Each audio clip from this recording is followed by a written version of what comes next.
దుబాయ్‌కి వచ్చేటప్పటికి ఆహార కొరత పెద్ద ఎత్తున ఏర్పడబోతోంది. ఈ విషయాన్ని దుబాయే స్వయంగా చెప్తోంది.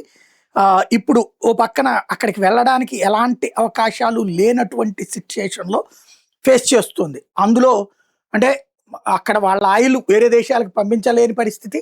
సాధారణంగా దుబాయ్‌లో మంచినీళ్ళు ఇది డీశాలినైజేషన్ ప్లాంట్స్ ద్వారా ఒకటొస్తుంటాయి. ఇతర దేశాల నుంచి ఇంపోర్ట్ చేసుకోవడం ఉంటది. అట్లాగే ఆహారం అక్కడ ఎడారి ప్రాంతం గదా! గోధుమ పిండి దగ్గర నుంచి అన్నీ గూడా ఇతర దేశాల నుంచి దిగుమతి చేసుకోవడమే. ఇప్పుడు అవి కొరత ఏర్పడింది. దాంతో సఫర్ అవ్వాల్సినటువంటి పరిస్థితి. ఏది పోవాలన్నా అక్కడికి యూరప్ దేశాల నుంచి అట్నుంచి పోయేటప్పుడు హార్ముజ్ జలసంధి నుంచినే ఉంది. హార్ముజ్ జలసంధిని ఇరాన్ దిగ్బంధించుంది. దాంతో ఆహార కొరత ఎదుర్కొనేటటువంటి పరిస్థితి ఫేస్ చేస్తుంది.